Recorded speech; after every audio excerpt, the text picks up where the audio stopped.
El hueco en el muro. Por la red de la diversidad. En el hueco al muro, por Guaynatambo y por la red de la diversidad, nos encontramos con una amiga, una compañera y una cómplice de estos recorridos de procesos emancipadores. Estoy hablando de Estefanía Ciro, ella es de Colombia y en la región del Caquetá colombiano, del cual nos va a comentar ahorita, desarrollan una experiencia en un equipo de trabajo que se llama A la Orilla del Río. Estefanía, qué gusto tenerte en Guaynatambo, en la red de la diversidad en Bolivia. Ay, muchas gracias por la invitación y un saludo muy fuerte a la audiencia donde nos estén escuchando. Para mí es un placer compartir aquí toda la trayectoria. Estefanía, cuéntale a la gente qué región es el Caquetá y ahí, ¿qué es esto de A la Orilla del Río? Bien, el Caquetá es... Colombia está dividida en departamentos.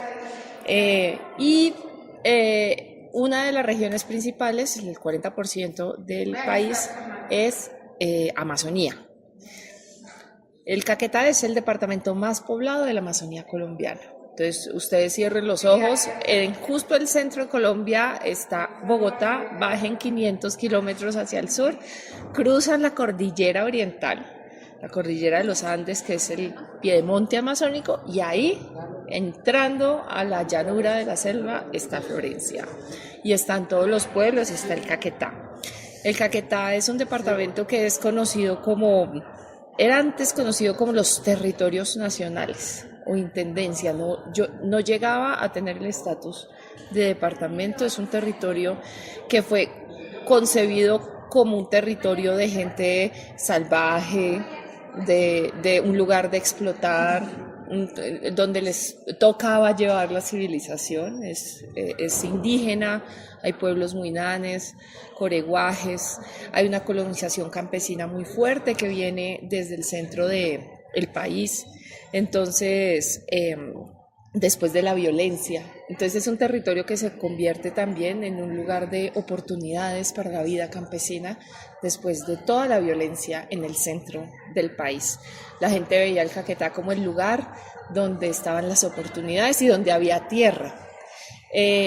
Y pues ahí también estaban los pueblos indígenas y eso pues genera este lugar que es un lugar campesino y un lugar indígena. Eso hace que también sea un territorio, como toda la Amazonía, que se basa en varios momentos de extractivismo. Primero, digamos, en el siglo XIX, todo el tema de la canela, de las pieles, pero el eje central después, a principios del siglo XX, fue el caucho. Y fue el genocidio indígena, ¿no? Que fue todo este modelo de acumulación, de explotación y extracción del caucho que asesinó pues miles de pueblos, por lo menos el 90% de la población indígena de la Amazonía colombiana. Y en ese momento es cuando se acaba el caucho que empieza la ganadería. La ganadería se convierte en la actividad por excelencia que creen las élites, que es para lo que sirve el Caquetá. Entonces hay un desmonte muy fuerte de la selva, una expansión de la frontera agropecuaria y se empiezan a crear grandes haciendas. Esas grandes haciendas ganaderas, las más grandes del país, empiezan a suplir al mercado nacional y después de ahí también hay extracción petrolera y llega la coca. Entonces digamos que el Caquetá es el lugar que reúne la pelea de la gran hacienda ganadera contra la coca, que se vuelve la oportunidad del pequeño campesino para sobrevivir. Eso es el Caquetá y está lleno de ríos, por eso nos llamamos a la orilla del río. Ahora, cuéntanos lo de A la Orilla del Río. ¿Qué es este trabajo que ustedes hacen ahí? ¿Qué conforman en este contexto que nos estabas contando? Sí, bueno, A la Orilla del Río nace de una iniciativa madre. La iniciativa madre tiene que ver con mis papás, ¿no? Con Walter Ciro y con Claudia Rodríguez. Ellos son pedagogos y ellos llegan allá al Caquetá hace más de 45 años como profesores universitarios. Ellos hacen parte del sindicato de profesores. Ellos empiezan a tener una vida activa en la región y crean un colegio. Ahí es cuando nosotros nacemos Y nosotros somos hijas, pues, del Caquetá.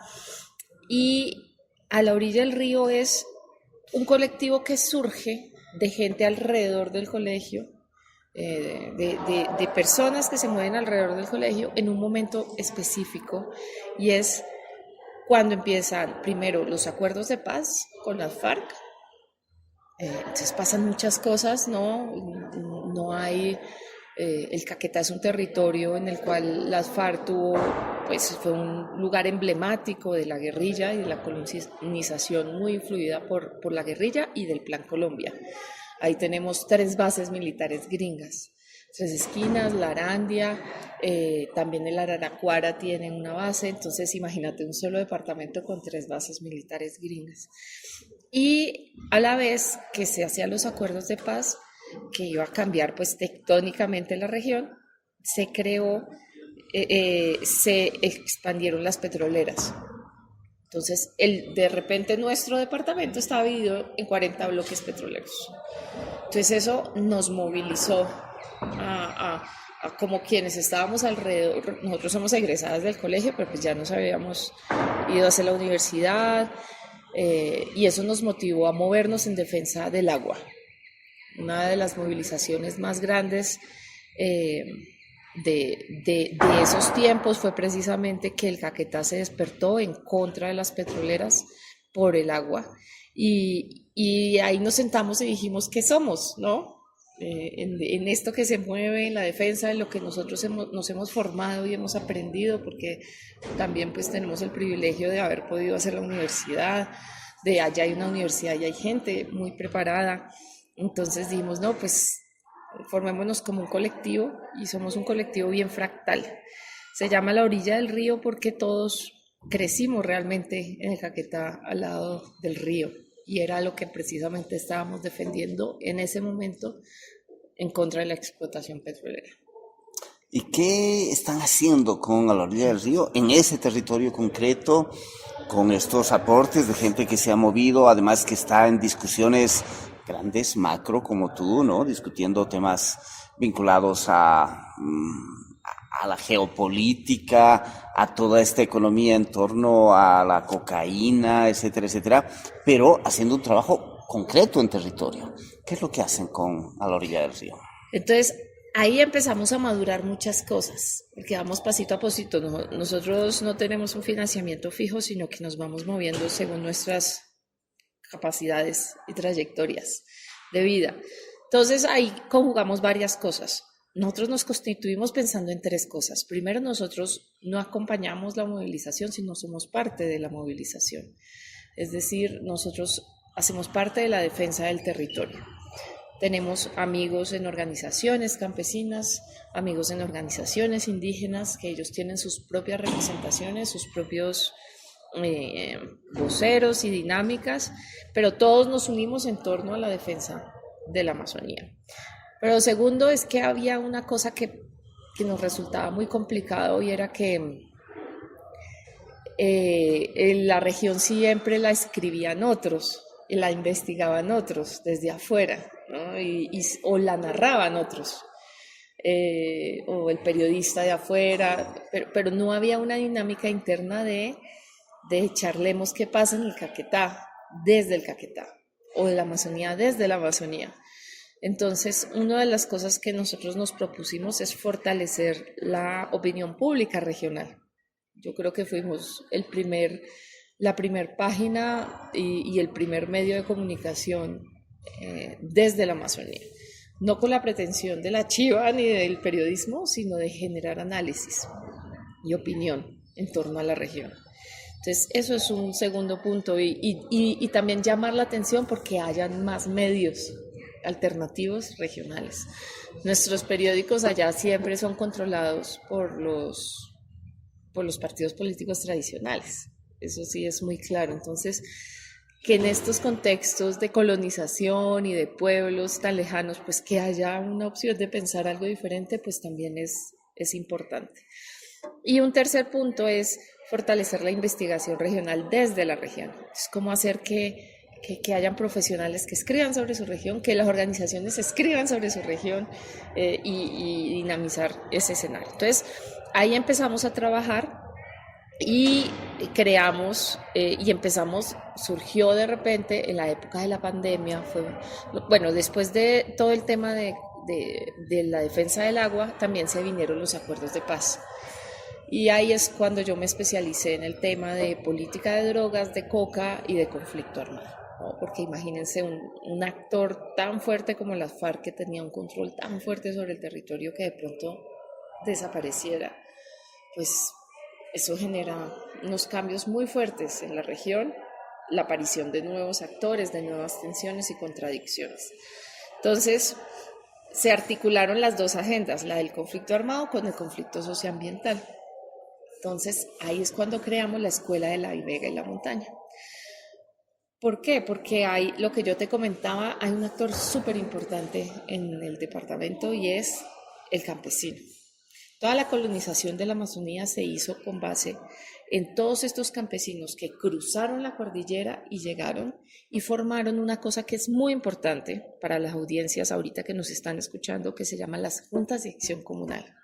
Es una figura como la célula de todo el organismo. Es una figura muy importante en el ordenamiento social en Colombia. Y hay juntas de acción comunal rurales y urbanas. Pero lo primero que hacían estos campesinos, yo que trabajaba con los campesinos cocaleros y los entrevisté,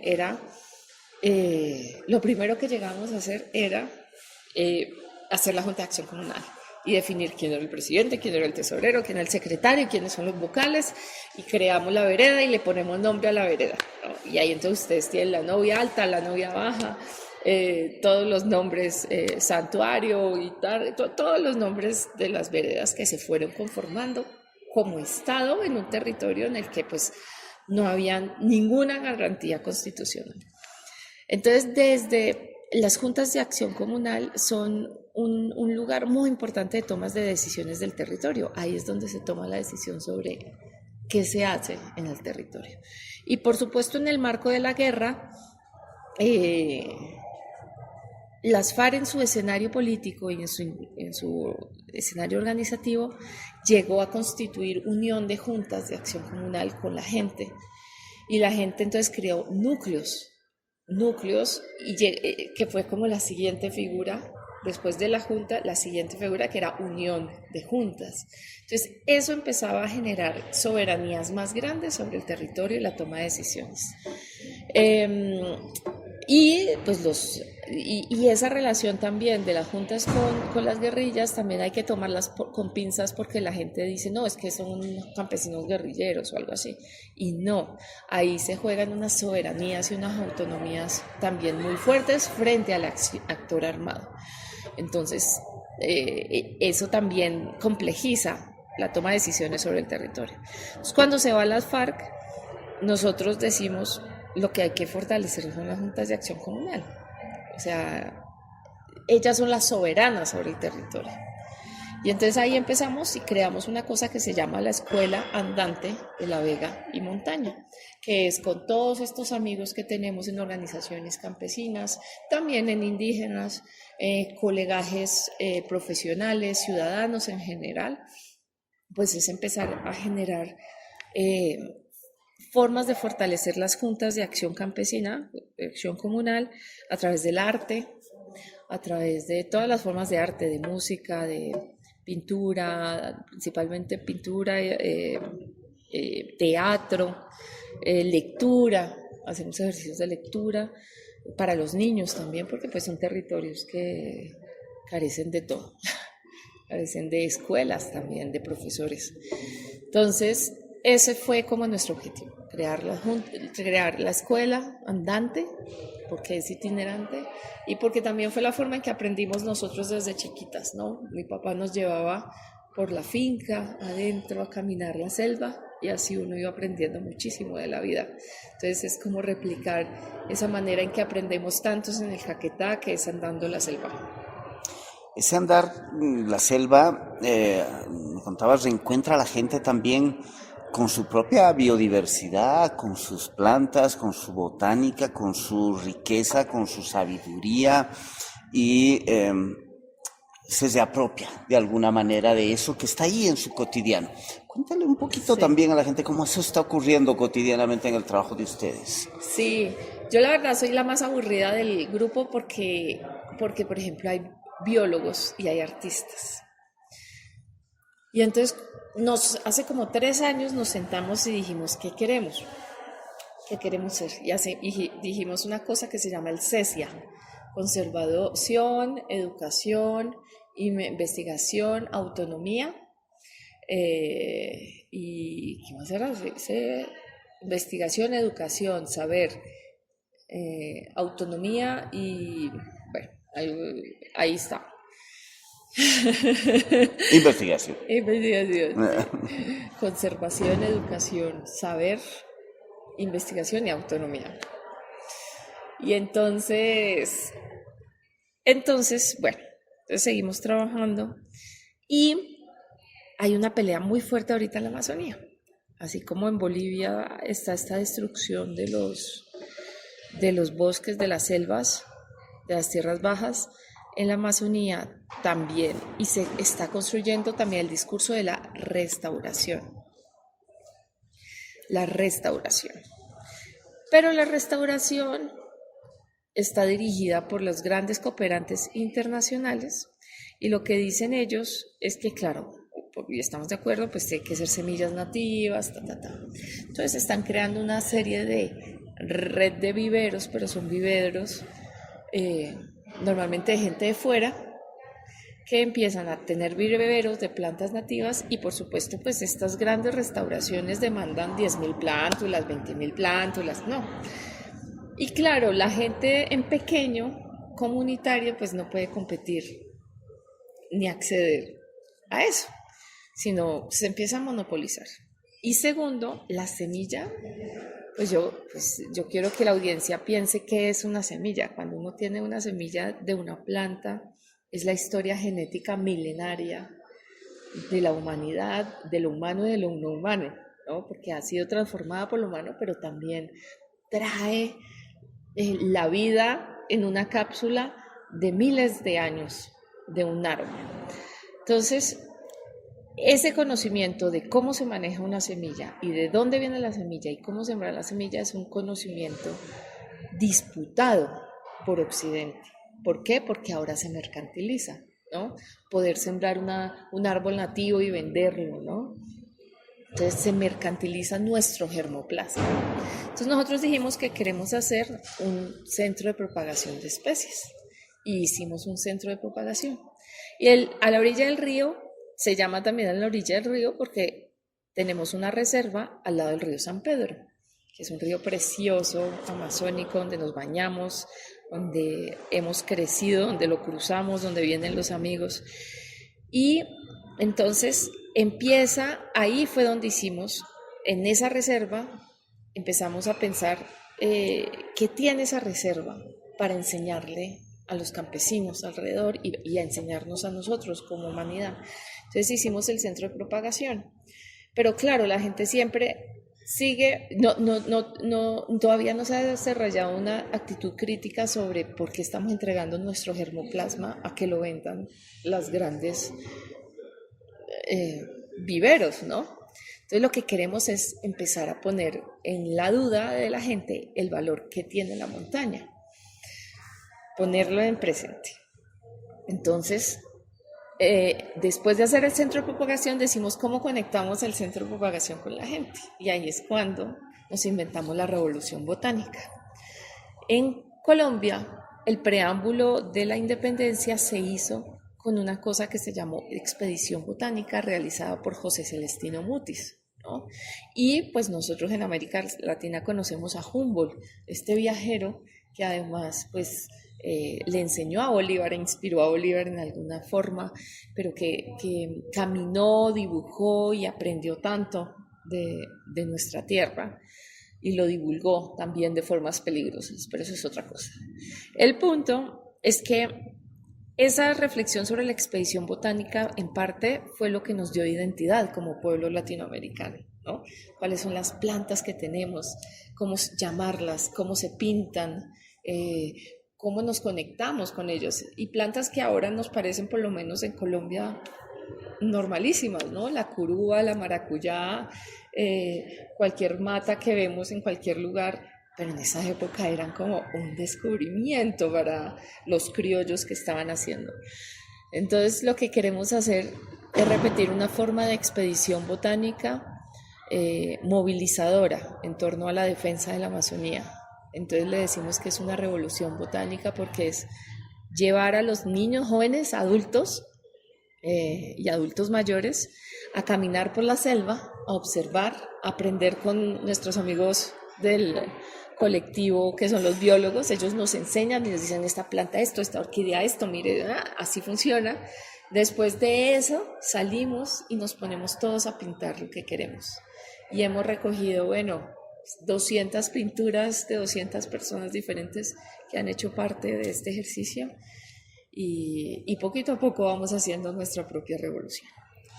Poquito a poco haciendo una propia revolución desde experiencias que parecen pequeñitas, pero justamente por esa dimensión son capaces de tocar varias dimensiones, para reiterar, de la vida de las personas y reacomodan los sujetos en un territorio tan complicado como el que nos contabas, con actores armados, con penetración de los intereses del capital, con reacomodo de la población, con estas juntas campesinas intentando sostener su capacidad organizativa en un nuevo escenario en que se ha reconvertido. ¿Qué desafíos, por dónde sientes que sigue el camino a la orilla del río? Seguro, seguirá a la orilla de ese río o de esos ríos, pero ¿por dónde van, tú crees, los desafíos, las posibilidades, y que demuestran que cualquier acción que tengamos, por muy chiquita que parezca, sí puede tener incidencia sobre nuestras vidas y nuestros territorios? Hay un lugar que fue geopolíticamente estratégico en la guerra, pero que es muy importante para la paz, y es la cordillera, el piedemonte, esa cordillera, el piedemonte amazónico, porque es la conexión de los Andes con la selva. Y además es el lugar donde están todos los nacederos de agua. Entonces, logramos algo histórico desde hace 2 años, y es que la mayoría de las organizaciones de cordillera, ¿no?, por lo menos del centro hacia el occidente, hacia oriente, se sentaran juntas en un contexto muy difícil, y es que un nuevo actor armado, después de las FARC, empezó a expandirse, y eso significó empezar a presionar a las juntas, presionar a los presidentes, generar unos niveles de tensión. La gente se asustó mucho, porque pues ya estábamos también en el escenario de paz, que la gente ya no está pensando en armados, la gente ya no está pensando en eso, la gente ya está pensando en lo organizativo, y de nuevo como un actor armado. Entonces tuvimos 2 años de enorme amenaza sobre el colectivo, sobre la orilla, sobre los líderes campesinos, pero eso nos hizo unirnos como cordillera. Entonces creo que el primer desafío que tenemos es el de mantener la unidad de la cordillera, que no es tan fácil porque hay muchos intereses y hay muchas cosas que también nos pueden llegar a dividir. Pero creo que hizo sentido para muchas personas entendernos ya no como juntas, sino como un territorio mucho más amplio, que además tiene 2 zonas de reserva campesina, tiene un parque nacional regional, tiene asociaciones. Entonces creo que esa discusión de que somos más grandes unidos que por separado quedó ahí plasmada. Por supuesto, la organización tiene flujos y reflujos. Ahorita estamos en un momento de quietud por muchas cosas, pero creo que el desafío más fuerte es darnos cuenta que la soberanía territorial se construye cuando somos soberanos sobre nuestras organizaciones, y cuando somos también soberanos sobre nuestros sentimientos. A veces no hablamos del organizativo y los sentimientos, pero nosotros también nos cargamos de de peleas y de pasiones que a veces hay que dejar de cantar y pensar más en colectivo y eso deja aplacar. Entonces estamos en eso, ese es el desafío principal, lograr unir las organizaciones que la guerra y la paz dividió. Gracias, Estefanía, y a través tuyo a toda la gente que está trabajando ahí en el Caquetá, a la orilla del río, y a la gente de las juntas, a la gente campesina que habita ese territorio. Tus palabras de despedida, si algo más quieres decir que te parece importante señalar a partir de tu experiencia, y otra vez lindo tenerte en Huaynatambo, en la Red de la Diversidad, aquí en el Hueco del Muro, en Bolivia. Muchas gracias, a mí me encanta venir, me encanta sentir el latido boliviano porque desde acá esos ecos nos llegan hasta allá.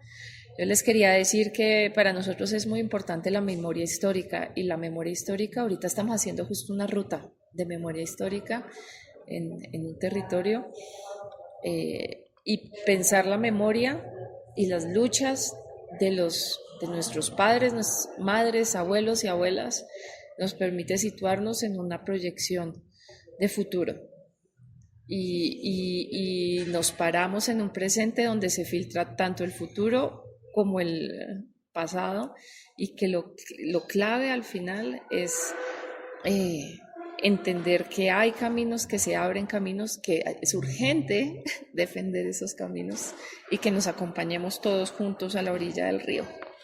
El Hueco en el Muro. Por la Red de la Diversidad.